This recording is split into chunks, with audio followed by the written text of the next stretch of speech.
यार मैंने ना अपने जीवन में अभी तक दो ही लोन लिए।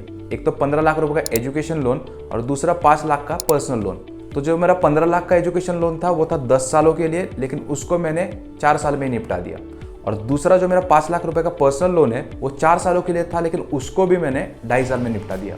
तो अपने जीवन में ऐसा 2 बार करने के बाद मुझे इतना अनुभव तो है कि ऋण को जल्दी कैसे चुकाया जाता है, और इस वीडियो के माध्यम से मैं वही आपके साथ शेयर करने वाला हूँ। तो इस वीडियो के लिए उदाहरण लेते हैं पूजा का। अब पूजा चाहती है होम लोन लेना, वो भी 20 लाख का 30 सालों के लिए 8.5% ब्याज दर के साथ। और पूजा अपना होम लोन 10 साल के अंदर चुकाना चाहती है। तो अब देखते हैं पूजा अपना होम लोन 10 साल के अंदर कैसे चुकाती है, और वो भी खुद पर ज्यादा तनाव डाले बगैर। तो सबसे पहले देखते हैं कि अगर पूजा टाइम पे अपना ईएमआई पे करती रहेगी तो उसको कितना ईएमआई देना पड़ेगा, और इन 20 सालों में वो कुल कितनी राशि देगी बैंक को। तो जैसे कि आप लोग देख सकते हो, पूजा को देना पड़ेगा 26,000 रुपये का ईएमआई हर महीने, और उसके बाद जो कुल राशि वो बैंक को देगी वो रहेगी 62,50,000 रुपये, यानी जितने का उसने लोन लिया था उससे डबल से भी ज़्यादा। जैसे कि आप देख सकते हो, पूजा 30 लाख के लोन के ऊपर 32,50,000 रुपये खाली ब्याज ही दे रही है। तो अगर पूजा इसको जल्दी चुकाने का प्रयास करती है तो वो बहुत सारा अपना पैसा बचा सकती है इस ब्याज के ऊपर, और जो कुल राशि बैंक को देगी उसके ऊपर। तो जल्दी पैसे चुकाने के लिए आखिर पूजा को करना क्या होगा, लेकिन इससे पहले आपको ये समझना होगा कि लोन का ईएमआई काम कैसे करता है। तो जैसे कि आप अभी देख रहे हो, मैंने लोन की सारी डिटेल्स यहाँ पे भरी हुई है, और इसमें आपको दिख रहा होगा कि लोन की वैल्यू क्या है, ब्याज दर क्या है और काल कितना है। तो मैं चाहता हूँ कि आप इस ग्राफ पे अपना ध्यान केंद्रित करें, और ये जो हरा पोर्शन है इसमें आपको दिख रहा होगा कितनी प्रिंसिपल पे की है, और दूसरा जो ऑरेंज कलर का पोर्शन है उसमें आपको दिख रहा होगा कि कितना ब्याज जा रहा है। तो जैसे कि आप लोग देख सकते हो, पहले 5 से 6 साल आपकी ईएमआई से अधिकांश हिस्सा सिर्फ ब्याज में ही जाता है। तो प्रभावी रूप से अगर देखें तो जब भी आप अपनी 26,000 की ईएमआई भरोगे तो उसमें से 21,000 रुपये तो सिर्फ ब्याज ही जाएगा, और सिर्फ 5,000 रुपये प्रिंसिपल की तरफ जाएगा। यानी कि ईएमआई के बाद आपका 30 लाख रुपए का लोन प्रभावी रूप से सिर्फ 5,000 रुपये से ही कम होगा। तो जैसे ही आप अपना ईएमआई भरते रहोगे, आपका जो ब्याज है वो कम होता रहेगा और आपका प्रिंसिपल अमाउंट बढ़ता जाएगा। इस कर्जे को खत्म करने के पीछे हमारा उद्देश्य ये होना चाहिए कि हम कम से कम ब्याज भरें, ताकि हमारा जो कर्जा है वो जल्दी से जल्दी खत्म हो। अब पूजा के सैलरी में से 40 से 45% हिस्सा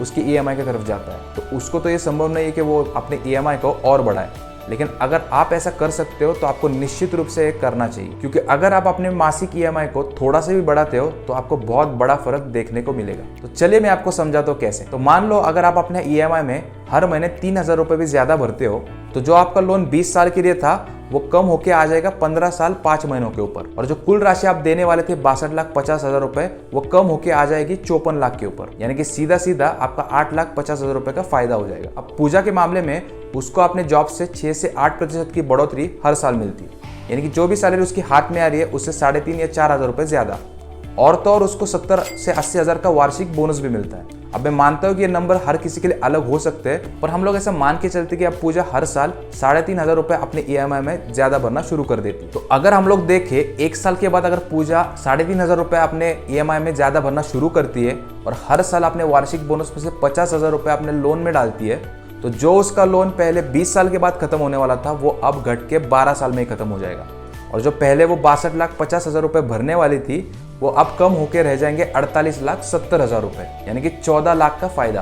और जो उसका लोन पहले 2042 में खत्म होने वाला था वो अब खत्म होगा 2034 के अंदर, यानी कि 8 साल पहले। अब पूजा ने देखा कि बाजार में सबको नए होम लोन 7.5 से 8% के ब्याज दर पर मिल रहे हैं, और क्योंकि पूजा का सिबिल स्कोर अच्छा हो चुका था, क्योंकि वो बिना चूके सारे अपने ईएमआई को नियमित रूप से भर रही थी, तो उसने बैंक से पूछा कि मेरा लोन अभी तक 8.5% पे क्यों चल रहा है। क्योंकि अगर नियमित रूप से पूजा अपने सारी ईएमआई भर रही है बिना चूके, तो बैंक भी आसानी से उसका ब्याज दर कम करने के लिए मान जाएगा। और थोड़ी सी बातचीत के बाद बैंक ने उसका ब्याज दर 8.5% से 8% कर दिया। लेकिन तकनीकी रूप से पूजा ने अपने ईएमआई को कम नहीं किया, वो वही सेम ईएमआई भरती रही। तो पहले जब पूजा 8.5% ब्याज दर से ईएमआई भरती थी तब उसका ईएमआई था 26,035 रुपए, लेकिन जैसे ही बैंक ने 0.50% से उसका ब्याज दर कम कर दिया तब उसकी ईएमआई घट के रह गई 25,093 रुपए, यानी कि लगभग 1,000 रुपए से कम हो गई। तो पूजा अब हर महीने 1,000 रुपए ज्यादा भरना शुरू कर देती है। तो जैसे कि आपको याद ही होगा, पूजा ने 1 साल के बाद 35 रुपए ज्यादा भरना शुरू कर दिया था, जो कि उसको अपने जॉब के बढ़ोतरी के कारण मिलते थे, और उसी के साथ साथ 50,000 रुपए उसके वार्षिक बोनस से भी वो अपने लोन में डाल देती थी। तो अब ब्याज दर कम होने के कारण जो 1,000 रुपए बच रहे थे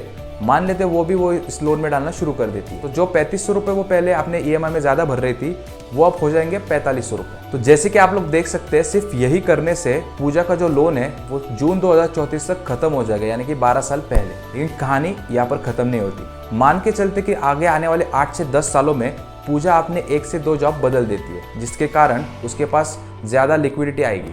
अब आमतौर पर जब आप जॉब चेंज करते हो तो आपकी जो तनख्वाह है वो 1 से 2 लाख रुपए बढ़ जाती है, और अगर आपको ज़्यादा अनुभव है तो इससे भी ज़्यादा बढ़ सकती है। लेकिन हम मान के चलते हैं कि सब टैक्स वगैरह जाने के बाद पूजा के पास सिर्फ 1.5 लाख रुपए बचते हैं, जो कि वो इस्तेमाल कर सकती है अपने होम लोन के लिए। तो जैसे कि आप लोग देख सकते हो, 3 से 4 साल बाद पूजा एक 1.5 लाख रुपए की बड़ी पेमेंट करती है, जो कि उसको मिले थे अपने जॉब चेंज करने के कारण। तो ऐसा करने के कारण जो उसका लोन 20 साल में खत्म होने वाला था वो अब खत्म हो जाएगा 11 साल के अंदर, और जो कुल राशि वो भरने वाली थी वो थी 62,50,000 रुपए।